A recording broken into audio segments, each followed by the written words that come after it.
Before the mask is worn in the forest, it goes through a long process. It does not begin with ritual or battle, but with earth, water, and the hands of a Maya artisan. The Maya do not rush this work. A mask does not begin with fire or carving. It begins with water and soil. The artisan leaves the settlement carrying a basket woven from forest fibers. He walks along the stream and studies the ground. Not every place is suitable. He kneels and presses the mud between his fingers.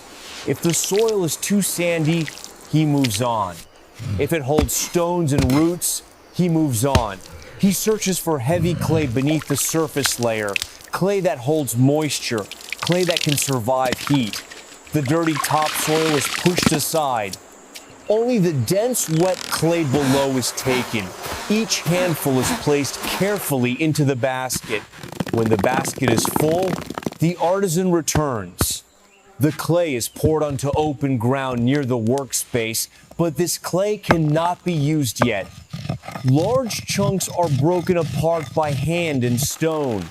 Roots are pulled free. Stones are removed and discarded. The clay is passed through a coarse woven sieve. Fine material falls through. Impurities remain behind.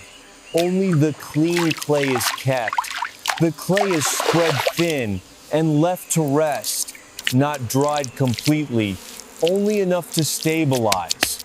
Water is added slowly. The clay is not stirred aggressively. It absorbs moisture on its own. When the clay softens, kneading begins. Hands press, fold, and turn, slow and steady. The clay becomes a single mass. No cracks, no debris. Only then does shaping begin. The clay is pressed flat against stone. Thickness is judged by the palm, not by tools. Too thin and it will crack. Too thick and it will dry unevenly. The face is built gradually by hand. First, the forehead, then the cheeks, then the chin. There is no mold, there is no measurement, only memory and experience. The eye sockets are pressed shallow. The nose is drawn downward from the clay itself. The mouth remains closed. The mask is not made to speak. It is made to be present. As the form stabilizes, balance is adjusted. Perfect symmetry is not required, only stability.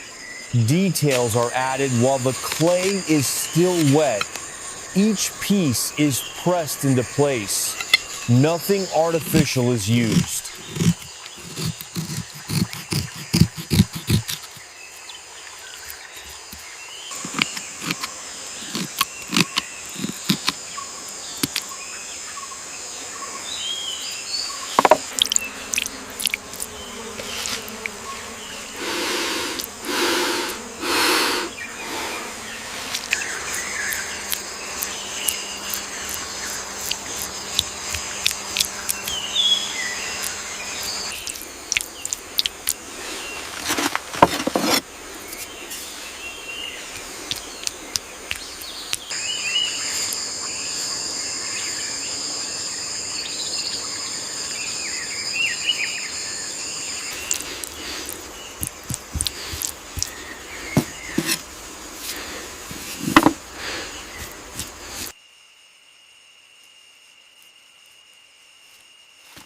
The mask is left untouched. No turning, no handling. It dries slowly in gentle sunlight, never under harsh heat. When fully dry, it is ready for fire. A shallow pit is prepared. Stones are arranged to control heat. The fire is built slowly, no high flames, only steady embers. The mask enters the pit. Clay meets heat. Color begins to change. After the fire dies, the mask remains. It must cool completely. Rushing this step destroys the work. When removed, ash is brushed away by hand. Water is not used.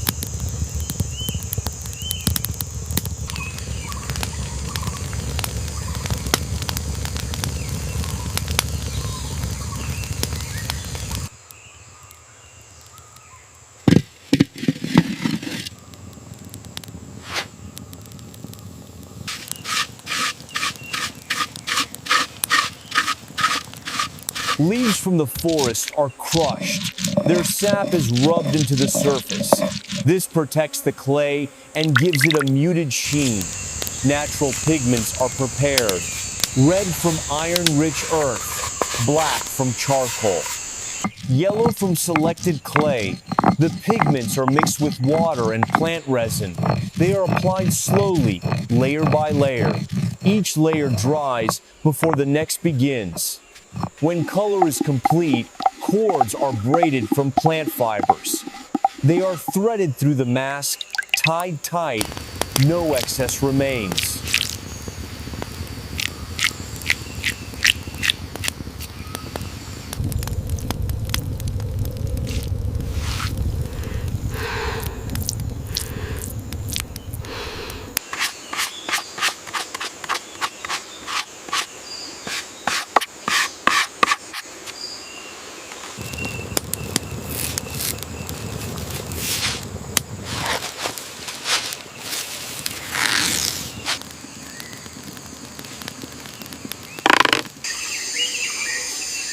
Now the mask is finished, but it still belongs to no one.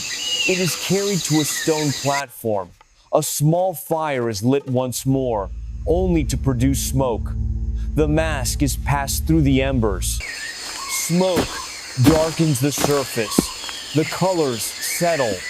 A warrior steps forward, silent, still. The artisan lifts the mask with both hands. He offers it.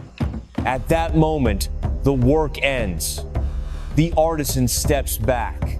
The warrior steps forward. The mask is no longer clay. It is no longer an object. It is a mark of responsibility.